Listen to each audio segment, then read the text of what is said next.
Well, hello, everyone. We have a very special episode of Making the Argument today. If you've been watching us for any period of time, you know how much we love Good Ranchers. It is delicioso. It is a regular part of our day. Well, today we have the founders, and they have an incredible story. And the longer we've gotten to know Ben and Corley, we love the Spells. They're great people. And we're really excited to have them both in studio. We've had Ben before. He's good. Okay. Ben's good. He's good. But yeah, look, not to make this weird, but we love your meat. It's great. It's not weird. Yeah. Don't make it weird. Yeah. So Ben, you've been on a couple of times, and we've talked about the whole history of Good Ranchers and where you guys started off and everything. And it's an incredible story. It's an incredible entrepreneurial journey. It's an incredible journey of faith. But the last time you were on, the conversation got very real because you guys you especially, Corley, were dealing with something very significant. And I remember getting the call. We were going to meet you guys over at Indy 500. You guys invited us to go up there. We had a great time. And I wasn't sure if you were going to be there. Yeah. Corley. And that was the first time we got to meet you. And I'm not going to share how that went initially because I think we need to get the backstory first. But I'll let you guys, where do you guys want to start? Yeah. Well, thank you for having us. Oh yeah. I feel like this year, after what we went through last year, has just been continual redemption in so many ways. And I feel like even being here on this show with y'all is another one of those times. But we can go back to January of last year. That's kind of when things went crazy. I think things have been crazy, but sure, let's start there. With 4 little children. Yeah, we have 4 kids. They're all 7 and under. And running a business, it's pretty crazy. The kids aren't running the business. They're running. I was going to say they're running. That's some impressive homeschooling right there. That sounds like the typical homeschool family. It's like, well, our kids are running businesses. Yeah, they're 7. yeah. I mean, this. Yeah. For sure. But anyway, so January of last year, I got a diagnosis of cancer, which was very shocking. I had actually walked through it before in 21 when I was pregnant with our 4th baby. And we found that out right after we found out that we were pregnant. And so walking through that was very difficult, but God held us and carried us through it. But after I had her, I really felt like that chapter wasn't closed yet for some reason. I fully believed that God would carry me through it whenever that would close, but I just knew it wasn't over yet. And so from 22, whenever... Well, can I ask you a question? Yeah. Sorry, not to interrupt. No, sure. But so when did you find out during your pregnancy that you had been diagnosed? So I went in for a skin check. Actually, I brought him in because he had a spot that I thought... He was worried about something that had a raised spot on my lat because it's so huge. I get it. It's our cross to bear, man. Yeah. And she was really worried about it. I was like, babe, it's fine. It's nothing. And so took me to a dermatologist, and turned out it was a cyst, and they removed it. No big deal. But while at the dermatologist, he had a spot on her calf, and I don't know if she just noticed it or if you asked her to look at it. I was like, well, I'm here. I mean, I hadn't been since I was in high school, and so I said, well, we might as well get everything looked at. And so I'm glad you were worried about me because that's what brought us there. And then because you never would have gone to the hospital on your own. No. So it was really by, I mean, we'll say divine intervention, but for sure. So you go in there and you just add I'll just get this spot checked out, and it's like melanoma, or even getting that appointment took so long to get, and in that time of the 3 months that it took to actually get into the doctor to be seen, we had conceived our 4th baby. And so even that was divine intervention, because once you're diagnosed with cancer, they don't want you to get pregnant again. Yeah. And so I truly feel like God had his hand on us throughout the whole time with the timing and everything. So yes, it was melanoma. They biopsied it and it came back and it was melanoma, which is the deadliest skin cancer there is. It accounts for over 75% of skin cancer deaths. If you catch it early, it's good, but the size of that one was a little bigger than they would have liked to have seen. And so they sent me to MD Anderson for further testing. And at first, I feel like I can say this now, but in the back of my mind, I was just like, it's skin cancer. They'll cut it off. It's no big deal. Like, well, yeah, because there are lots of, or a few different skin cancers that aren't as serious. But that one is when we didn't know that at the time. But anytime you hear the word cancer, though, it's very, very scary, especially when you're pregnant. And so went to MD Anderson, and they were kind of not annoyed, but they didn't love that I was pregnant because our options were limited. We couldn't do a scan, we couldn't do treatments or anything, and so there was pressure from them indirectly to abort the baby. And so having those conversations with them, I was like, well, I'm keeping the baby, so what do we need to do? So walking through that was another journey too. But to a hammer, everything's a nail. Yeah. Yep. And MD Anderson has the best, arguably the best cancer treatment doctors. We've had friends from here that were making regular trips to Houston. I mean, but they see it like they see it as a death sentence, and so it's how do we attack it the most aggressive way we can, and that's why with being pregnant, I mean they just put it out there, and the doctor even told me, I don't know if I was there. You were there, like, do you want to be a single dad with 3 little babies at home? Wow. Yeah. So they really do the hard sell on because that's an interesting psychological position. I mean, because they're trying to get you to then pressure her. Yeah. Wow. I mean, how long did it take for them to get it that, like, look, that's not an option? Not long. Not long. Okay. I think once you like stand your ground and they understand where you're at. Yeah. But whenever people go in and they're like, actually, I don't know, I'm in this position now. Maybe I thought I was pro-life, but maybe I need to save myself. Because they said, well, you're putting yourself at risk to not be able to be home with your other kids. So they're going to lose mom because you're not making this decision for them. Like, they're really just laying it on you.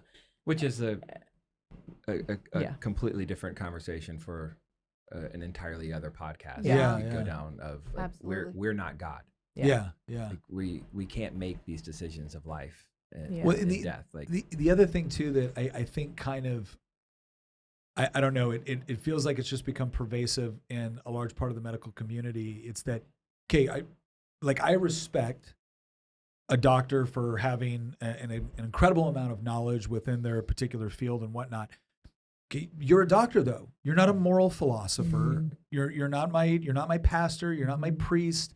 When you start getting into this realm of, I've decided that this is the best course of action, and so therefore now my job is to psychologically intimidate, scare, or pressure you into doing what I want. Yeah. I feel like now they're operating way outside of their professional and ethical boundaries. Yeah. Because I can only imagine how terrifying that is, because they're creating that or they think they're creating that moral quandary. And because they're no longer talking about you saving you. They're talking about, well, what about all these other people you care about? And again, it's yeah. So you guys went through that, and then so that was 22. Yeah. And did that resolve before the baby was born or after? Okay. Yeah. It was that. Well, the surgery wasn't until.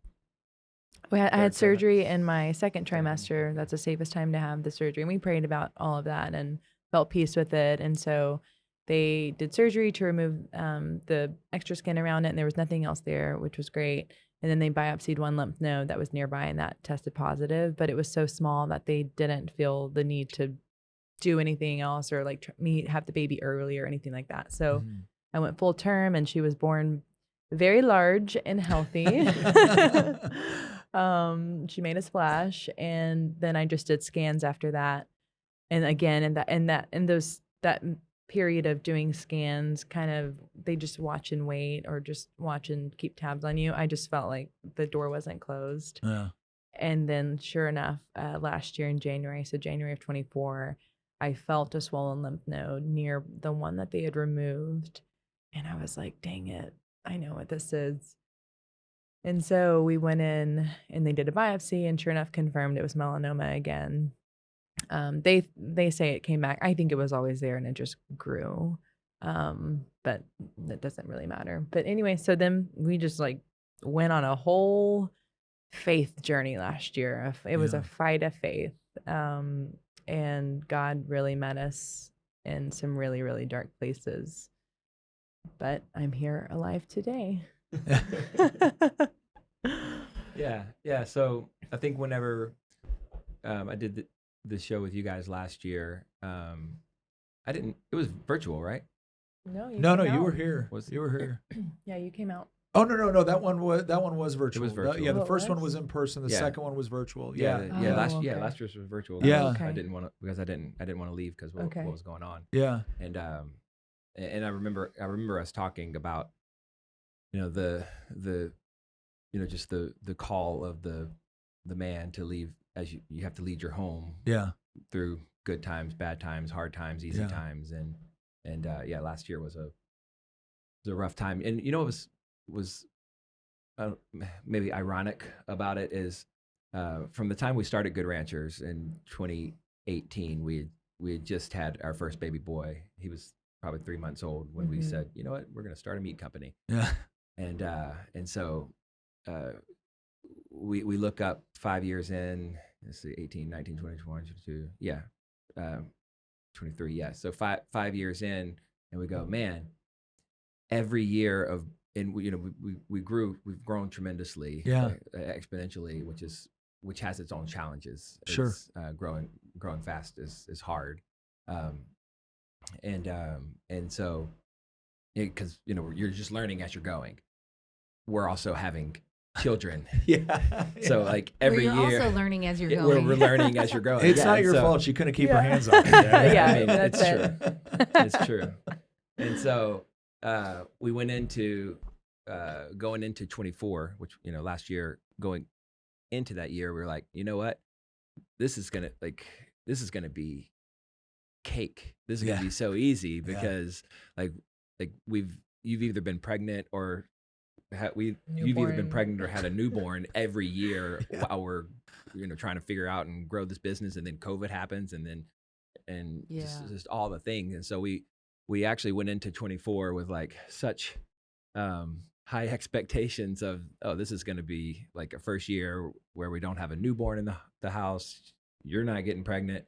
I had a vasectomy, so. Okay, well, I just put that out there. That's all right.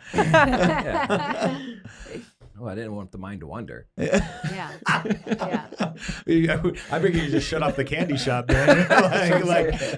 like my God, we sell meat. I'm not a piece of meat, Corley. No more meat. Wow. So really went into 24 like this is going to be easy breezy. Our easiest year yet, and then God laughs at our plans sometimes, and so with the diagnosis in January. We went back to MD Anderson, and they had their plan of what they wanted to do, and then we kind of was. I remember telling Corley, I was like, we listened to them once, and we're here again, and like again, they're practicing medicine. They don't know everything. They are arguably the best. So Corley really went into like a holistic journey, no shocker there with homeschool mom and essential oils. We're all just slightly crunchy, right? Yeah. I was like, just a little bit of lavender. Put some it. peppermint oil on it. It'd be fine. Eucalyptus. Yeah. And got any myrrh? Yeah. Okay. I'm sorry. Anyway, you've just infuriated 30% of our audience. No, we are we. Yeah, I'm very crunchy, and I'm not ashamed of it. Yeah, we love it. But she really started researching holistic treatment. For cancer, and started looking at different centers, and she found us a center out in California, and so our doctor at MD Anderson, they don't want to have. They have nothing to do with like holistic treatments, any alternative type of medicine. They're like, this is this, what we do is science. Everything else is woohoo. Right. And so they were annoyed that that she wanted to go do those treatments. Yeah. Well, I didn't tell them because I just knew they were going to roll their eyes or maybe fire me as a patient, because that happens too. And so I didn't tell them much. I just said, hey, we just want to take some time to think about this, pray about our decision before jumping into, the therapies here. And that's what really frustrated them. Yeah. Well, and to kind of frame that, like when you're going back in, because I remember when we had our virtual podcast last year, we talked about it, and then, cut, hey man, how's everything going? And that's where we had kind of that longer conversation. And, when you guys talk about the first time, it's like, okay, this is very serious, but it appears manageable. Mm-hmm. And like, I remember talking to you last time, this is a very different proposition this time around. Yeah. I mean, we'll get there quickly. But like we thought she was going to die. She thought she was going to die. I mean, there was moments there last year where she was just so sick in bed for weeks and weeks and weeks. I mean, 6 weeks you were bedridden, couldn't go upstairs. And at that point, Daisy was 2. Not even 2 yet. Yeah. Not even 2.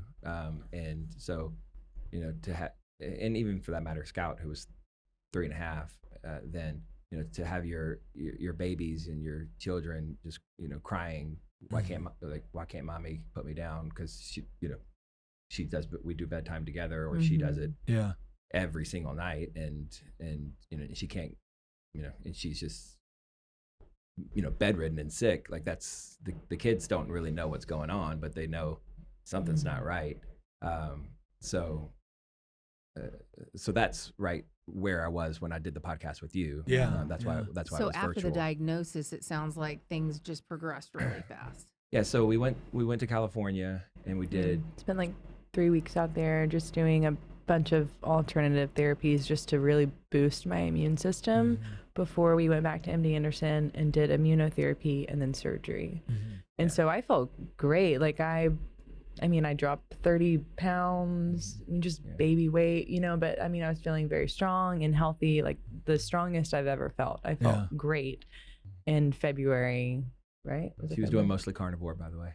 Yeah. Plug. Oh my God. Sponsored by Good Ranchers. There you go. Yeah. And so I felt very, very great going into MD Anderson. Sorry.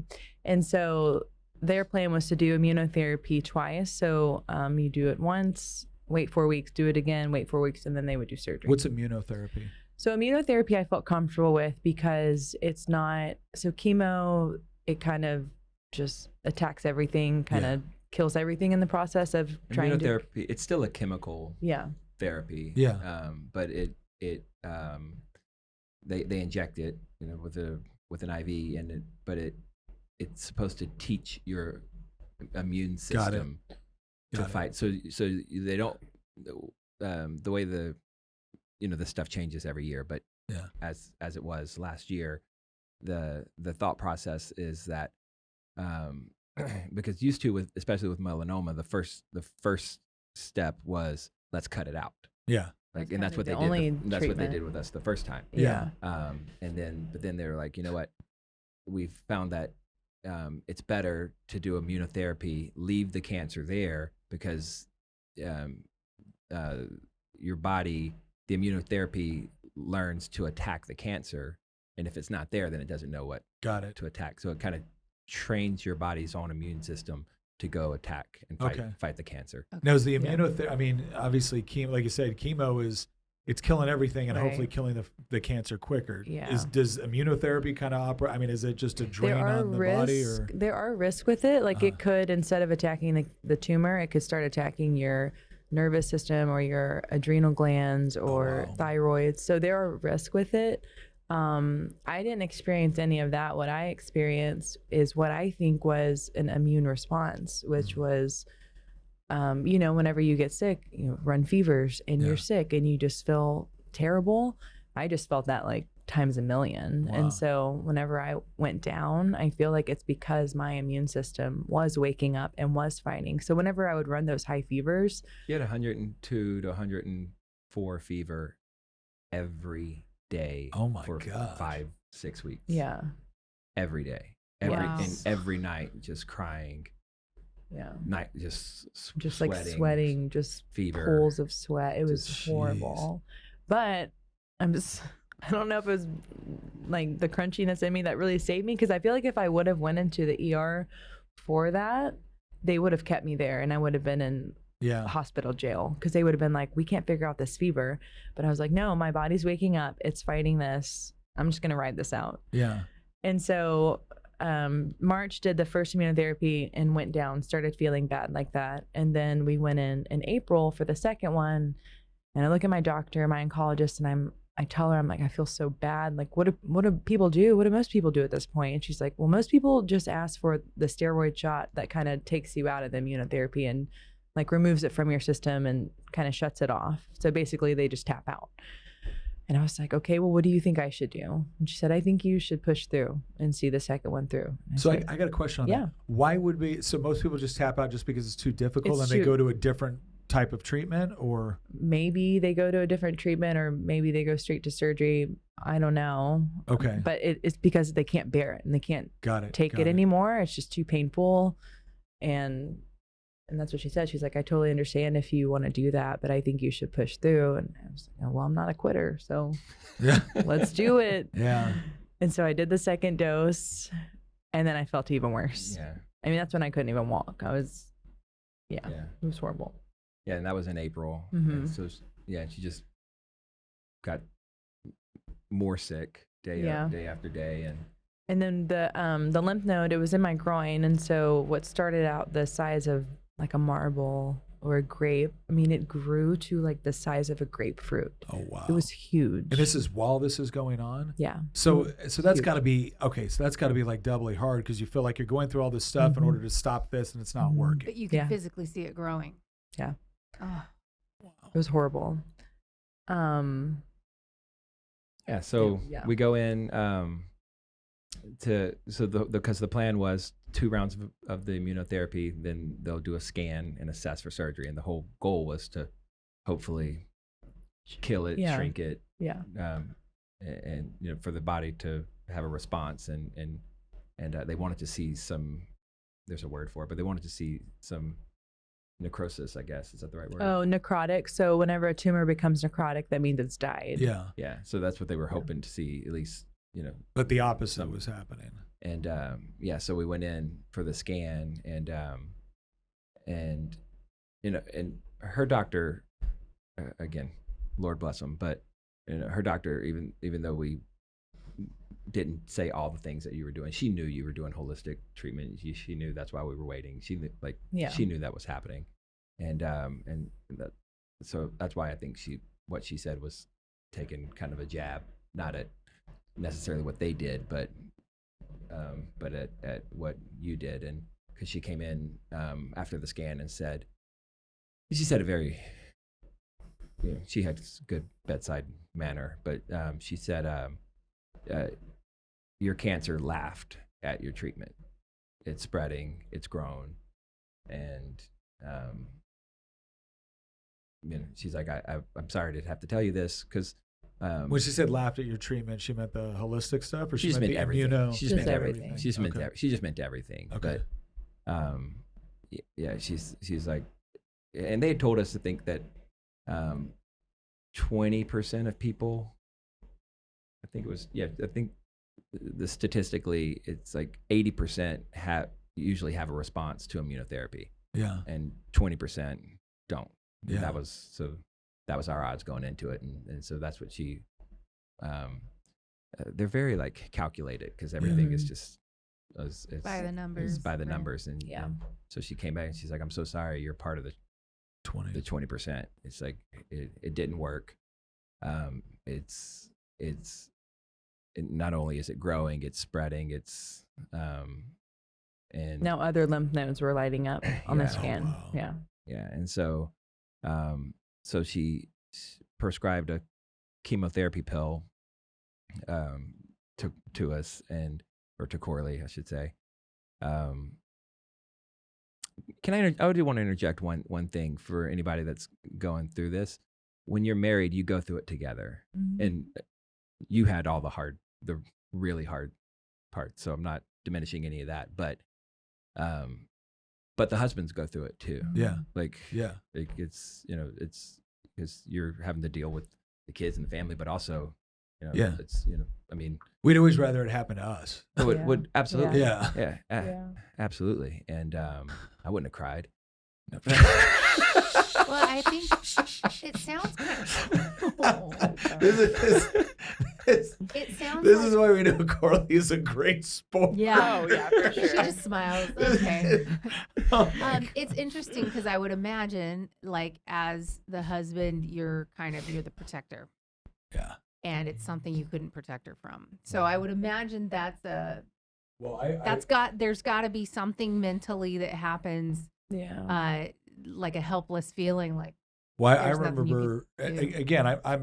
I'm not claiming we hang out every Friday, but I knew you well enough to know the sort of guy you are, and definitely like in command of your situation and your circumstances and whatnot. And when we shut the cameras off last year, and you and I were just talking and praying and whatnot, that was the first part I really realized how serious things were. And so I mean I can only imagine, but Yeah. so you're at this point where none of the treatments work. You've gone through, I mean, you've gone through all of this with the expectation that something was going to work, and the exact opposite has happened now. And so this is April of last year, and that's where is like the chemo pills kind of like last ditch. Yeah. So what they told us is, we know that this particular chemotherapy is not curative. Oh, really? And they said that it, in fact, on the box, the number one side effect can cause more cancer. Wow. But and they told us that. They said So what was the point of it? To shrink the tumors. They said that they see really good results with it temporarily. It can shrink tumors. It can, and the way everything was just grown so much and spreading, it was too much of a mess in there to even do surgery.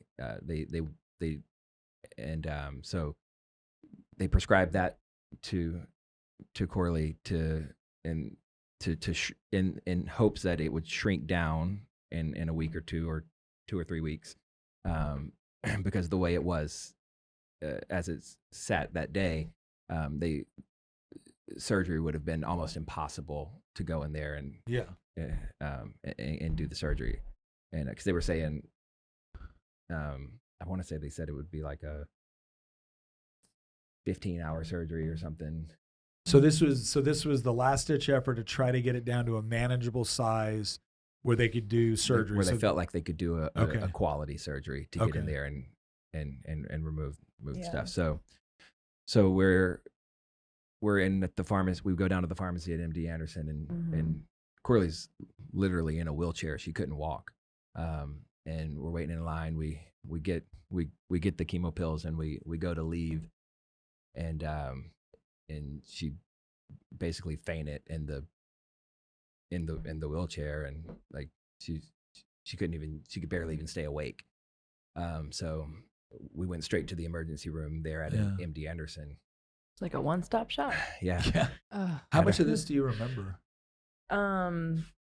Being in the hospital, I don't remember much. Really? Did our pastors come up there that night? They did, yeah. Yeah, and they prayed with us. Yeah. It was all a blur. Those last few weeks was very much a blur for me.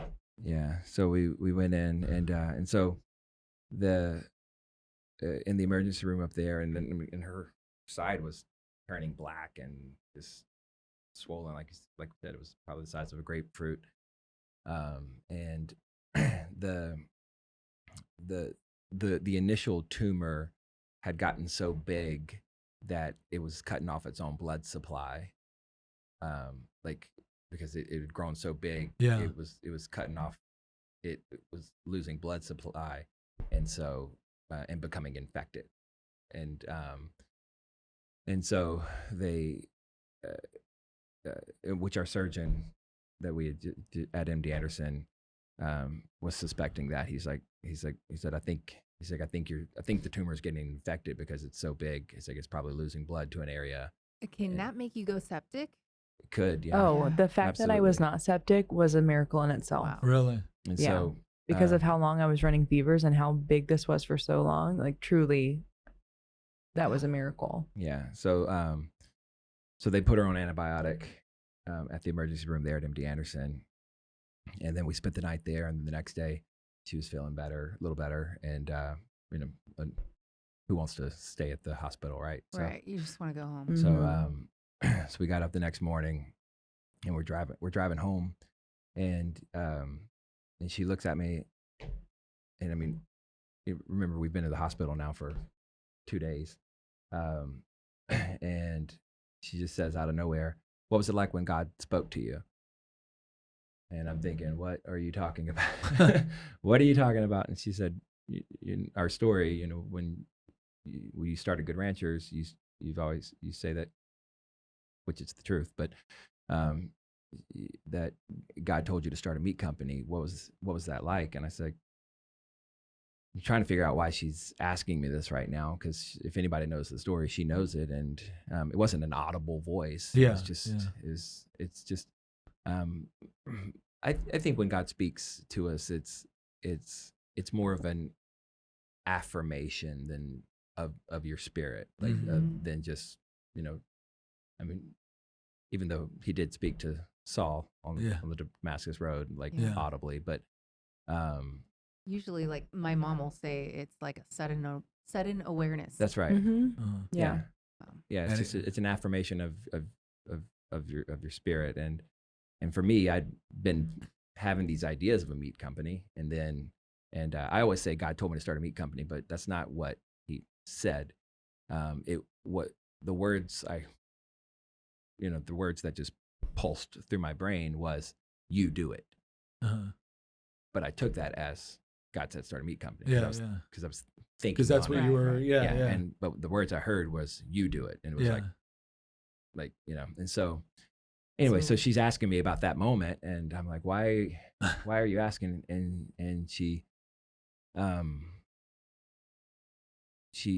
said, because I really believe that God told me 2 weeks ago that my cancer was dead. And to hear what the doctors said, that it laughed at our treatment and that it's thriving, she's like, I just really believe that I heard God say it was dead. And I looked at her and I said, babe, if God said it's dead, then it's dead. And we're going to believe that. We're going to stand on that. And, one of the biggest things, one of the biggest truths I think that came out of the first round of cancer, of the melanoma with Corley is, we realized it takes just as much faith to believe that you're healed as it takes to believe that you're sick. Yeah. It takes this, it's the same, it's the same amount. It's like you either believe that you're healed or you believe that you're sick. But either way, you don't know. Do you remember that moment in the car? Yes, I do. And I remember his response. I needed it so bad because God has spoke to me in very different ways, right? Like through music, through a word, through reading the scripture. But whenever he told me that and he said it's dead, it was like a thought that was downloaded into my head that was not my own thought. And so when it happened, I was shook because that's never happened to me before. And I was in the bathroom. I got out of the shower after that, and I was just like, what just happened? And so I just kind of just tucked it away in my spirit. And I didn't share it with anyone because I was still processing it. And then, the enemy starts trying to make you question and doubt and all the things. And so whenever he said that and he responded that way, okay, this is what I needed. We are going to believe that because I did hear it and it is true. And so next steps after that, I told him, I said, well, I'm not going to take the chemo pills And For the record, I thought she should take the chemo Yeah. pills. I was yeah, and so did Well, Really yeah, I mean, worried. my mind would have instantly been like, you know, so for you, again, for your response to be like, well, if God said that, then it's true. And then I'm trying to think, if I was in the same situation and she said that, like, I would hope that would be my response. God says that, that's true. And then if her next thing was, so I'm not going to take the chemo pills, I'd be like, what if God plans to use the chemo exactly. pills, I right? know. Like, what I if that's his provision? For sure. Yeah. It was a hard thing to wrestle with because you, my sister, my mom, all these people I cared about and I trusted and I knew they meant well for me, thought that I should, but I just knew in my spirit that I didn't need to. Yeah. And so taking that step in faith was very hard, but I had a word, and the word in me was stronger than the scared parts of not doing it. So Well, and again, I think this is, I mean, because for everything else that you guys have talked about, it's not as if it's not as if you're saying that if taking chemo pills is bad. No. It's just that in this situation you felt convicted that I'm not supposed to do this. yeah. Or And that God had it without it. Yes. He was going to resolve this without that. Yeah. Well, and I love that because that's where this testimony really, like, the rubber meets the road on it, because if you had taken them and God still did what he did, the wrong thing would be attributed. So it'd be Yes. easy to say, well, The it's the- success. Yep. Yeah. yeah. So Which I believe God can heal through medicine. I Yeah, totally sure, of believe course. that. But I feel like whenever you're dealing with something, sickness, big decisions, you have to seek God and you have to hear from him about which way you're supposed to go. Yeah. Yeah. And I knew he was telling me this. yeah. So if we take, so she decides to throw them away, and that was early May at that point. And about 2 weeks later, like we could physically see her side had shrunk, like, Yeah. and she was feeling better, like she was starting to, Walking. she was feeling better. I remember the first time I got to brush Scout's hair again, Yeah. that I was well enough to like get out of bed and go sit yeah. and brush her hair. That was the first time I could like do a mom duty. Wow. Yeah, and she has a nutritionist that she started seeing through all of this as well, and she was talking to him and telling him everything, and he said, you need to get a rescan, and he's like, they're not going to want to do it. You need to demand a rescan. Yeah. And so sure enough, she called and she said that she wanted a rescan, and they're just like, no, we've seen everything. We have a scan. We've got everything we need to see. Was this still in May? Yeah. Did that happen? Yeah. This was maybe 2 weeks later. Okay. And so, but Coralie stood her ground. She said, no, I want a rescan. I think, I think I'm getting better. I want a rescan. They said, we don't want to expose you to that amount of radiation again. Which LOL. Yeah. Right. I think that's the least of your concerns, guys. Let's be real. So they but said- again, it was like those tactics that they used on Right. you. Like Yeah. whenever you try to advocate for yourself, they're gonna push back. Yeah. Yeah. So, but they said, I'll tell you what, we'll take you in and we'll do an ultrasound, Yeah. and then if we think we need to do a rescan, then we'll do a rescan. But we'll have you in for an ultrasound. So we go in, and they're doing the ultrasound, and immediately go, huh. And you could just feel the like dumbfoundedness in the room. And then they say, you know what, we're going to get you in for a rescan. Nice. Golly gee willikers. So how long did it take to get you in for the rescan? So this was middle of May, and then they were scheduling surgery for early June, like June 4th or something. And so actually they said, okay, everything has shrunk by over 50%. something's going on. They said, let's see what's going on at a molecular level. Let's do a biopsy of it. And I said, okay. And so the next week we do a biopsy and they take 4 different samples from it and every sample is dead. And again, they are like just shocked. They're like, okay, this is interesting. Let's do a rescan. And so the next day they're like, you can do it tomorrow. So they opened it up. I went in the next day. They got the results. They said, this is great. The chemo pills are working. Everything is still shrinking. We hadn't told them that she wasn't taking the chemo pills, by the way. Yeah. I knew God was writing this really funny, beautiful story. Yeah.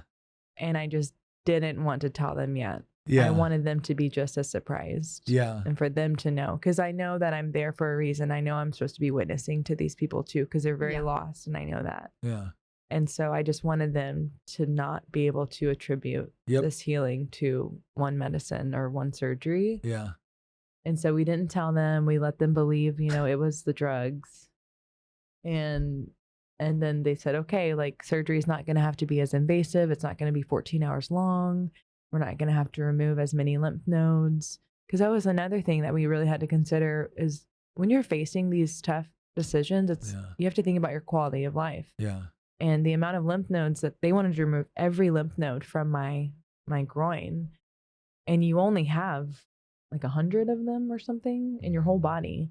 And so when that happens, that's when people have lymphedema, which is very painful. It's very uncomfortable. So forgive my complete and total ignorance on this. What are, I can imagine just, surgically removing large parts of your body is both painful and is going to have side effects with respect to mobility and everything else. But what specifically are the side effects associated with that many like lymph nodes being removed? Lymphedema, which is build up of fluid. Severe fluid, because the fluid moves through your lymphatic system. Okay. And that's why melanoma or any type of cancer is so dangerous once it gets into your lymph nodes. That's Got why it. It's isolated into one. Because it's just a natural way of once getting it gets to into your lymphatic system, that's how it spreads through your whole body. Okay. So that's why they try to catch it early. And then removing all that is obviously interfering massively with how your body maintains itself. Yeah. Correct. Okay. Yeah. Correct. So there, I mean, some of the early reports of how, that surgery, it's like she may not even be able to fly. Yeah, because like the pressure flying with the fluid buildup is just swelling would be so horrible. bad. Got it. So anyway, so less invasive, 50, and then so what happens when you finally? Oh yeah, so surgery day, I was pumped. I was so excited. Because I knew it was going to be all good news, and I remember telling man, I was like, I don't even need the results. I know. Yeah. He was like, okay, let's get the results. And sure enough, they walk in and they read everything and they said everything we removed was completely dead. Wow. All of the cancer is dead. And even the other nearby lymph nodes that they removed never even had cancer in them. Wow. And so what they thought they were seeing on that scan, everything lighting up, everything inflamed and bigger, was actually infection. Wow. And so I think a big part of this story that people need to know is, one, you need to go see my nutritionist because he's amazing. He specializes in oncology. And so he's been my quarterback through this all. But you have to advocate for yourself because these doctors, they mean well, but they only see their lane. They only know what they know. And if I would have went with their report thinking it was cancer everywhere and I wouldn't have listened to what God was telling me, Lord knows where I would be right now or how my body would be right now. It feels like there has become such a and again, I always caveat this. My mother's been a nurse for 40 years now. And so I have a great deal of respect for the medical profession. Mm-hmm. I have a great deal of respect for the expertise, the training, everything. Yeah. I also feel like I have a reasonable understanding that they call it practicing medicine for a reason. We don't know everything. Yeah. Having said all of that, there seems to be, not with everybody, but an incredible arrogance within certain elements of really all like academia in general or expertise, but like within the medical field where it's almost like, no, we have decided this is the way to do it. Mm-hmm. And they may have good empirical reasons for why they want to do that as well. The preponderance of studies say X, Y, and Z. But I've never understood this hostility, especially when it comes to like the nutrition side and everything. Like you're honestly telling me that learning more about how my body responds to the various chemicals I expose myself to, the various things that I ingest, you're telling me that has no bearing whatsoever? Like at some point, I'm looking at it as like, that is the arrogance of your specialty causing you to ignore other specialties. Mm-hmm. And that part I have a hard time reconciling. Yeah. It's human nature. That is like the bane of human nature. I think Aristotle said it, I don't know, however many thousands of years ago. Yeah. Every man does right in his own eyes. Yeah. And so they all want to be right. Mm-hmm. They all and again, they mean well, but and I'm sure they've seen situations where people have done something that they called holistic that was just crazy, right? Yeah.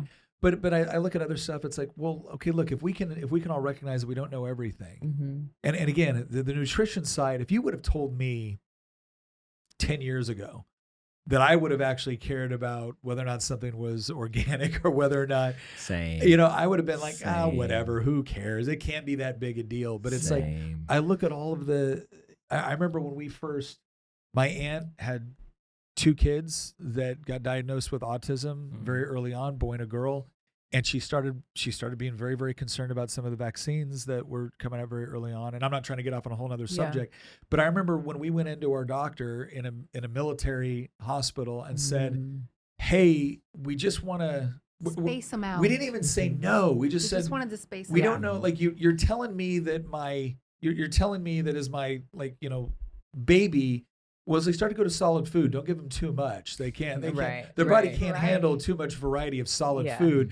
Now here's a bunch of aluminum, right? Here's it was 18 dead vaccines. I'm like, and some holy live ones. crap! And again, it was this idea where we were treated as if we were. Again, it wasn't just, hey, that's not what the preponderance of evidence shows at this particular point. It was low key. Okay, you're bad parents. Yeah, it was. Oh, no, I got you need to stop listening to Jenny McCarthy. Yeah. That's what they said to me. Oh my God. Yeah. And I was like, well, I barely even know who that is. Yeah. So can we just do what I want to do, please? Yeah. So you go through this and again, you're now at this point where surgery comes back cancer free. Is that a fair way to describe it? Yeah. No evidence of disease. Okay. No evidence of disease. I here's have a question. Well, I got to ask this. So at this point, they're probably, I mean, look, and I assume they did a great job with the surgery. Yeah. And so, credit where credit is due. Yes, wonderful. But at some point, they've got to be saying, like, good thing we gave you those chemo pills. Definitely. Like, did you drop the bomb on it at some point? Yeah, they definitely were patting themselves on the back. Yeah. So she comes in. And she tells me that, and she said, so since they worked, I need you to take them for the rest of or for another year. I said, well, Dr. Amaria, I did not take them. And she got her mask on, but I knew that her jaw dropped. Yeah. And she said, well, what do you mean you didn't take them? And I said, well, God told me the cancer was dead and I didn't need to. And at this point, she thinks I am such a quack. Yeah. And we were also in that time, because she's the medical, she prescribes she's the oncologist. She's the oncologist, Okay. which prescribes the pills, the chemo, the medicine, the immunotherapy, the medicine. And then we have a surgeon as well. And he was a man. And so we had been talking about through the conversation, we had been talking about him. Mm-hmm. And so when she says, God told me it was dead. So I never took the chemo pills. Right. And then she's like thumbing through her notes. And she's like, well, did he say anything about radiation? And I'm like, who, God? She's like, no, your surgeon. I mean, I can ask you. It was funny. Like, now, did she? I mean, was she angry at this point, or she didn't know what to say? Okay, she did not know what to say. So clearly, you did not take the pills she wanted to. I had to keep you on. Yeah, I had to honestly carry the conversation for her. I said, so go back. If this was an immune response from immunotherapy or miraculous healing, whatever you want to call it, what would you be telling me then? She said, well, that's a great question. She said, I would just tell you, we'll just do watch-in scans for the next 2 years and then space them out. So she couldn't believe that she didn't take the pills. I was going to say, That's like, the thing. She there had to couldn't- be this, okay, you didn't Oh, take sure, them, but you we're going to didn't. have you take them now for like, I imagine, Yeah. was there still a push to take them? Yeah. No. Wait, really? Well, Yes. Oh. Yeah. Oh, She was saying she wants you to still take them for another year. but Oh, even right. after you And- said, Yeah. but she was still fixated on, well, that was what we were going to do. And she was like, Yeah. and that's why you had to walk it back. Yeah. Because she was like, well, I still think you should take them. yeah. Well, because look, sometimes patients lie to doctors, right? Yeah. And it's like, I always try to That's a give good people point. the benefit of the doubt with Cover respect to their what their ass, past yeah. experience was and whatnot. And I'm Yeah. sure she's had, Yeah. but it's by the same token, it's like, look, you didn't lie, you didn't Mhm. take him, and yet here we are. Yeah. And I think the way you worded the question back to her was really important. It's like, okay, assuming like Mhm. Yeah. this The didn't first work, plan worked. this didn't work, Yeah. and this didn't work. Now, what would you be advising? Well, the It's- other question too is at the beginning of this portion of the story with the chemo pills, it was this is this super aggressive chemo that could cause more cancer. yeah. And she wanted to put you on it. Can you imagine? No. Anyway, Yeah. I know. I kind of think, why would you do that? Yeah. She could just develop cancer again Yeah. off of those medications. There- So there- thank God There- you were like, there's- I'm standing my ground. Yeah. There's also, and we see this across the board. It's not just with medicine, but I think it's especially prominent in medicine. There's also every doctor is also thinking about that through the lens of what gets me sued. Mm-hmm.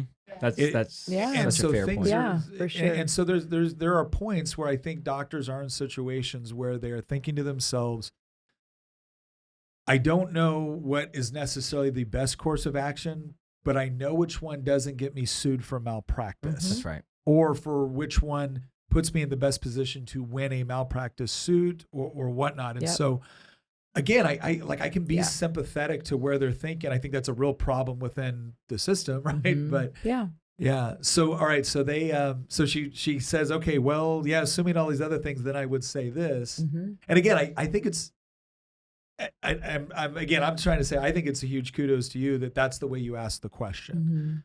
Mm-hmm. Because you did, because I can only imagine what she's thinking. Right. And it's like, okay, well, now I'm resetting my assumptions. Mm-hmm. And if my assumptions, and this is what happened, well, then this is what I would prescribe. So what happens? What happens next? Because I think we met you like a few weeks after this. That was the question I had. So was we went to Indy in between me feeling better right before surgery. this was Oh, okay? right So, before She hadn't even had the surgery. this is You're why kidding this is me. why it was so crazy is because when we sat down in the yeah, the in the- Pincy hospitality. there we suite. go. Yep. Yeah. and you were telling me, yeah, we believe it's dead, and I'm like, oh, like I was thinking, oh, your doctors think it's dead. That's great. I didn't realize when you told me this that you were saying this based on what God had told you, not what the medical people had told you. Yeah. And so I'm sitting here listening to this and I'm just like, wow, this is incredible. And what was really interesting to me is because Nick, it was just a couple of weeks. And Nick was saying, she's really, really sick. We need to be praying for her. And we were going to go out to Indy and meet you guys. Well, I mean, I had met you, but I was going to get to meet you. And Nick said, I don't know if she's going to be there. She's really, really sick. Mm-hmm. So It wasn't until this moment that I hope you don't think that I'm just a pathological liar. no, because of course not. She was very sick. Yeah. Well, I know, but I didn't even think about Yeah. No, and just a few weeks What a later. Yeah. scam to sell Yeah. meat, bitch. Right. so I actually remember just being really amazed because we showed up and you were there and I was like, is that her? Like she's walking. Yeah. And I could tell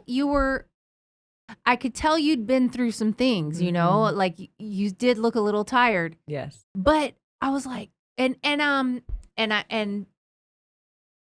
can't explain it, but I could tell you weren't tip top. Yeah. So I was like, it's gotta be her. I know it's her, but she's here. Yeah. And not only were you there, you were walking all over All the over that Indy track. 500. Yeah. And I was just like, I guess. And so when I was asking about it and you were saying, we believe the cancer is dead, I thought, oh, how amazing. The doctors have, like, things have been fixed. I didn't realize that there was a testimony attached to this yet. And so when you were going to, so everything with getting it rescanned and all of that happened after our conversation, I think, right? Or Well, the surgery happened. The surgery The after. surgery happened after. The scans had already happened. Yes, the Yeah. scans had Okay. happened. So we had that good news. so you had that confirmation. Yeah. That things were moving, the needle was moving in Yeah, the right yeah, the right direction, direction. right? Yeah. So I just remember being just really floored because there was just this, I guess, this piece about you Yeah. that was amazing. Like this calm, like just such calm. Oh yeah, no, it was because again, I wasn't sure what to expect when we showed up, and I was trying to prepare her, and then, and Tina's almost looking at me like, "Are you sure?" Because she's like really sweet and nice, and just like and hospitable. She was making sure people had what everyone they was needed like, and Chloe's letting going around people make sure know everyone's like everything's okay and got what they need. And I just thought, She's really sick. wow, Yeah. she is doing better. And Yeah. I remember you talking about the Yeah. Lord, walking you through this. So I'm like, man, what a testimony. Yeah. She's just like pouring out Yeah. after having been so ill. And so that was what resonated to me. And then I didn't know the rest of the story. Yeah. So until last my night when we time- talked. Yeah, my timeline was off too. I thought, in my head, I had thought you had the surgery and the final confirmation before you showed up to Indy. It's so- wild. It's so Wow. crazy. He Wow. was still writing the story. And we Wow. didn't That's incredible. technically know the ending yet, right? Yeah. But I just knew in my heart. My faith was so strong for that word. And that's what I think people need to just speak life more. Yeah. The Bible says the power of life and death is in our tongue, right? And Yeah. just speak life. When the other thing, there's this. I think we have. I think we've had a couple of serious problems within the church.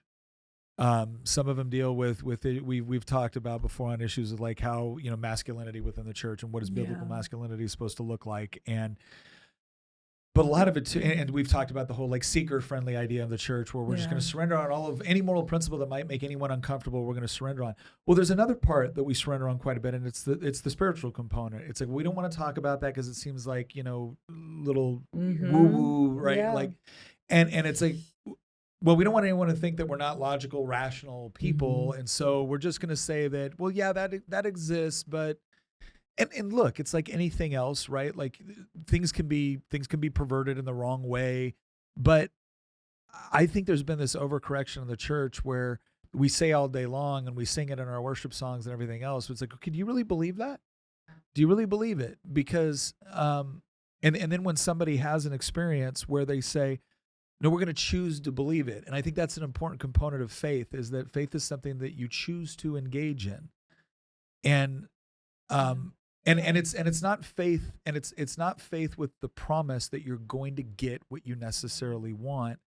It's faith that God is good and God knows more than I do, and so whatever happens is when I'm walking in faith, whatever happens is what's supposed to happen. We not too long after the surgery and the healing, we started having the conversation of the story of the blind man who the Pharisees are interrogating. Yeah. Tell me, how did you do it? What did you do? Tell me, how did you do it? What did you do? What happened?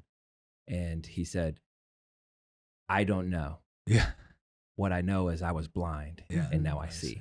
Yeah. And that's truly our story. We know it was stage 3. it was getting worse. We know you couldn't walk. You were riddled with cancer that was spreading and growing, and now you're healed. Yeah. And I think faith is this beautiful tension of what you're talking about, of fully believing with full expectation that what he accomplished on the cross is finished. It's by his stripes I'm healed, and I'll believe it for this earth today, but also he's sovereign. Yeah. And so if I don't get the answer that I'm hoping and praying and wishing for with all my might, I'm okay with that too, because I'm fully submitted to whatever he has for me. And I know that he's working it all for our good. And that's not my definition of good. That's God's definition. When did you,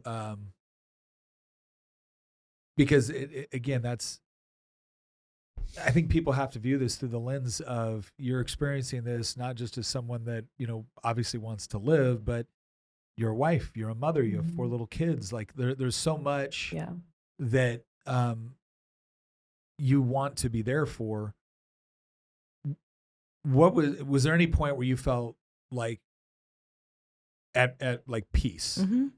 Yeah, for sure. When I was at like my sickest point, there was 2 moments, 2 conversations. One was with my sister, and I'm like, she's there with me, and I'm asking her, what if he is calling me home? And we're very close, and she just looks at me and she's like, Corley, no one, whether you have cancer or not, no one's promised tomorrow. Which is true. It's like all those poor little girls in the flood. No one's promised tomorrow. And so we have today, and we're going to be thankful for today, and we're going to pray for our daily bread for today. But if our hope was for this life only, we'd be of all men most miserable. Yes. Yeah. And that's the hope that we have. Yeah. I think it's when I talk to a lot of groups now and verses come up, Philippians always does. Yeah. And I say 2 things that have really struck me, whether it was, looking back on war or other things like that, was the idea that it was finally coming to the conclusion that my job was not to achieve some sort of victory that I had manufactured. It was to be obedient. Yeah. And that didn't mean that it didn't mean things got easier, but there was a peace that came with it. And I remember telling someone, I said, this whole idea of that God doesn't promise you wealth, God doesn't promise you these other things, but he does promise you the peace which surpasses all understanding. I said, now before you get too giddy about that, think about what that means. Yeah. The peace which surpasses all understanding means everyone else in the world is looking around and they are totally baffled by how you can have peace in the circumstances that you're in. So good. And which means he doesn't give you easy circumstances. He gets you through them with his peace. Yeah. And then my mom, I was talking to her, and that's when I was finally at peace with it all, because I was like, Mom, even if he doesn't do one more thing for me, he's already been so good to me. He's already blessed us so much. Like, I'm just so thankful for the life I've had. And so whatever he asks for me, like, I'm surrendered. And then I read this really great book called Imagine Heaven. And it was just life-changing for me, because he takes like 30 years worth of research of near-death experiences. And just really goes into what heaven's going to be like. And that just got in my spirit of like actually being excited for that, and kind of getting over the fear of dying or leaving my children behind. So yeah, I went through all that. I got the peace, and people ask me now, well, if you could go back, would you go through that again or do something differently? And my answer is no, because I wouldn't know Jesus like I do now. Like I wouldn't have the relationship with him now that I do. So and we just 2 weeks ago, you had your one year. She's Yeah. been doing scans every 3 months. Yeah. And we just hit 1 year and still Clear. no sign of Wow. anything. Praise Yeah. God. Praise God, that's awesome. Yeah. No That's lymphedema. That's another And miracle. that's a miracle in itself. Like Wow. my fluid is just going even without the lymph nodes. Like, it's all a miracle. Yeah. Every part of it. Wow. So, gosh, I'm almost afraid to ask, what's next for you guys?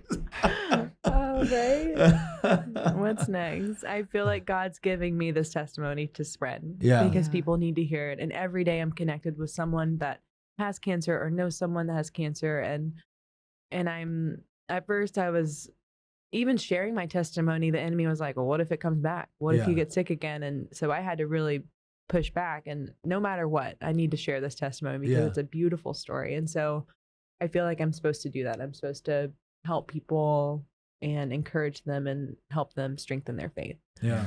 Yeah, anybody listening that's going through any type of sickness where you're having to see regular medical treatment, you have to advocate for yourself. Yeah. They don't know everything, and you have to. Second opinions, third Yes, opinions. please don't go to just one doctor. Yeah. You get. Well, and especially with something like oncology, it's not like you've known this doctor your entire life or they've known you. It's like the first time they've met you is when they're dealing with this. And Wow. And again, and all they're doing is pulling from a database of, okay, what is this the closest to something else that was like this, and what did we do for that group of people? Like that's how they filter it all down. Yeah. But we are beautifully and wonderfully made. We're all different, and so how your bodies are going to respond, like we're not we're not ones and zeros. We're humans. Yeah. And so every body responds differently to food, to medicine, to there are some quality foods they should eat. Yeah.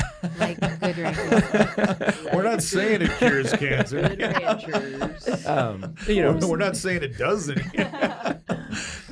But everybody's genetic makeup is different, and that's one of the beautiful things about it. So like there's not a fix all for anything. So like advocate for yourself, get multiple opinions, and try different stuff, man. Yeah, pray big prayers.